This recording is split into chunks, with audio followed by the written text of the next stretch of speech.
There are extremely high expectations for the next Mass Effect game, and BioWare has the daunting task of making veteran original trilogy fans, new Legendary Edition fans, and Andromeda fans happy. Mass Effect 5 has some very, very big shoes to fill and even bigger expectations to meet.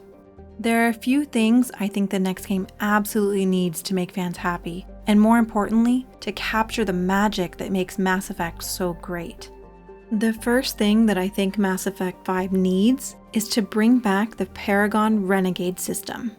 It was absent from Andromeda, and I feel that really removed a lot of the high-stakes choices, but it also didn't really let you choose how your rider was played in a way that felt impactful to the story. Andromeda did have its own dialogue wheel that included emotional, logical, casual, and professional responses, and while it was nice to have more than 2 or 3 options, in the end, it felt like Ryder was saying a lot of the same dialogue no matter what you chose. It advanced the story in pretty much the same way, even if you would have chosen another tone option, and this is probably my biggest issue with Andromeda. The original trilogy had a very mature do-or-die feel to it. Because the Paragon and Renegade choices were usually polar opposites, it meant that choices felt impactful, and choosing one option over the other changed the outcome in a very drastic way. Choosing Renegade meant that you could kill Rex, you could shoot the Vermeer survivor, you could shoot Mordin. And while Renegade isn't really about killing your squad mates, it was about the drastic choice deviations that were made possible because of this system. I think it needs some nuance instead of being a 2-part system, but I really think it needs to return to reflect the harsh world that we're introduced to in the original trilogy and to add more weight to our choices. Another part of what made the Paragon Renegade system so great was how it impacted your companions. For example, Garrus's backstory actually changed depending on which morality alignment you play as. If you play as Paragon, after Mass Effect 1, Garrus returns to C-Sec to stop the mercenaries on Omega. If you play Renegade, he tries to become a Spectre but gets tired of the Council ignoring the threat of the Reaper, so he becomes a vigilante and heads to Omega, and that's where you find him in Mass Effect 2. That dynamic where your companions learn from your actions and are impacted by those decisions was so interesting to see, and I'd love for that to return. The next thing I think Mass Effect 5 needs is a more mature feel. This is kind of piggybacking off of my Renegade comment, but the Mass Effect world is brutal, and Shepard being more mature and having more of a firm military personality made sense for the context of Mass Effect's setting. This was something Andromeda didn't really carry over.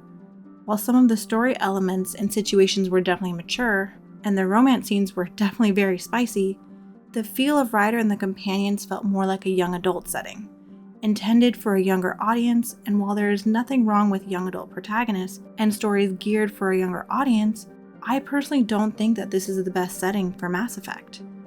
The first Mass Effect also came out in 2007, meaning that the fan base has also aged alongside these games. I think a game more tailored to an older audience with a more mature protagonist would be best for Mass Effect, given both the mature content of the games and the player base. And this actually carries on into my third thing that Mass Effect 5 needs, and that is an extremely strong protagonist.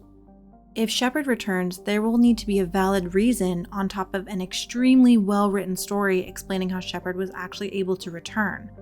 This can't be a somehow Palpatine has returned situation. Shepard will also have to capture the feel of our original Shepards, and on top of that, be written in a nuanced way that is more updated and fits within whatever world the next game takes place in. If Ryder returns, I think Ryder will also need a little bit of an overhaul. I love Ryder, but it took me a while to enjoy playing as them, and I mostly chose professional dialogue options because these were the most mature and level-headed responses I could find. I think if Ryder returns, and if BioWare wants to win over the fans who didn't enjoy Andromeda, they're going to have to age up Ryder and give them more of an older adult feel, similar to Shepard. And while Shepard shouldn't be the mold for a new protagonist, Shepard will be the character that will inevitably be compared to whoever takes up the mantle for the next game. And BioWare will have to take that into consideration when molding our next protagonist. Ryder also needs to move away from being a fumbling, kind of erratic young adult and needs to become more secure in their position as Pathfinder, and as the leader of the Tempest crew. I would love an Andromeda sequel, but only if Ryder is given room to grow.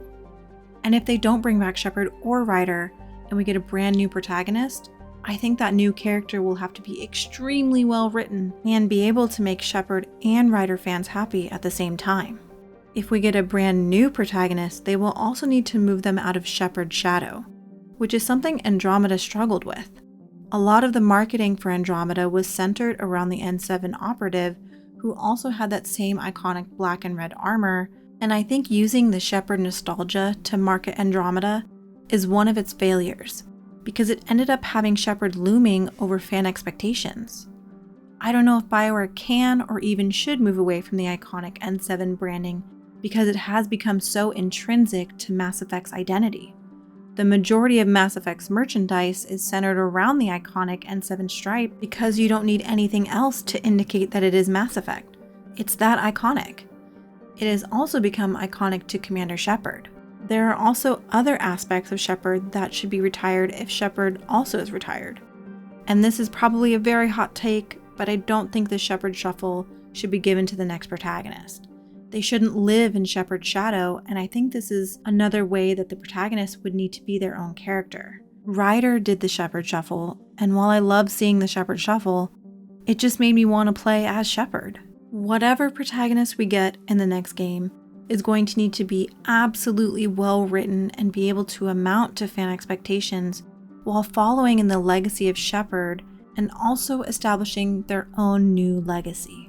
Speaking of Shepard, my fourth thing that the next game needs is to honor Shepard and the crew. If Shepard returns, then we'll need to know how and why our other companions did or didn't return as well. And if Shepard and everyone else actually does return, we'll need to know what happened following Mass Effect 3, which actually leaves the possibility for a lot of companions to die. There are a lot of questions about all of our former beloved companions, and we need to know what happened to them. I think the even bigger part of this is knowing what happened to Shepard if they don't end up returning. There are some major deviations and choices at the end of Mass Effect 3, especially relating to Shepard, and I think those will be the hardest to answer. Another aspect of this is respecting Shepard's sacrifice. If Shepard isn't brought back and isn't there to appreciate the galaxy post-winning the Reaper War, then Shepard needs to be remembered.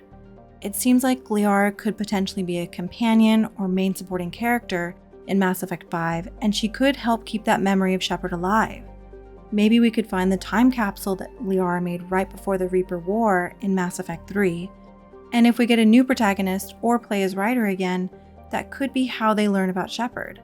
Maybe there could be a statue or memorial for Shepard. Whatever BioWare does, we need to feel better about Shepard's sacrifice and feel that reflected in the galaxy. But BioWare will have to address the legacy of Shepard, and fans deserve to know what happened post-Mass Effect 3. This also applies to player choices regarding the genophage, war, and other major decisions we got to make as Shepard. I think this will be the hardest aspect to make fans happy about, and therefore the most important part of Mass Effect 5. Something else I think the next game needs is to pull from both the original trilogy and Andromeda when it comes to world exploration. I love the linear narrative of the original trilogy because it made missions so succinct and direct, but I also love the exploration that Andromeda had. I think a combination of both, where we have some exploration to visit new worlds and meet new aliens, alongside with the directness that the linear missions provided, could find a good balance where we're getting strong storylines but also having the freedom to explore. On top of exploration, expanding our experiences with aliens should be another priority for Mass Effect 5. Throughout the original trilogy, all of the aliens we met were already established except for Javik. But even with Javik, we never got to experience his world or meet any other Prothean. In Andromeda, we meet the Angara, and I love being able to explore their worlds and experience a lot of their culture through all the Angaran we meet and through the open exploration. One final thing I think the next game needs is more customization, and I mean this in a bit of a broad term. Andromeda did a good job of expanding upon the armor coloring system, and I love that it gave us even more casual clothes. But I'd like to see this expanded upon and for that customization to be applied to our ship as well.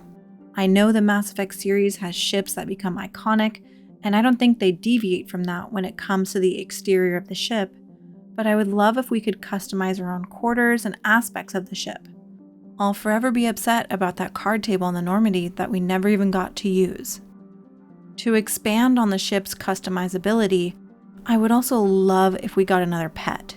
Shepard's hamster has become iconic, and Ryder's Pyjak was so cute. I love being able to go on board and interact with both of these animals, and I would love it if they continued that by letting our next protagonist have a companion. So these are just my must-haves for the next game. What do you think? Do you have anything you'd like to see in the next game, or things you think the game absolutely needs? Let me know in the comments, and thank you for watching.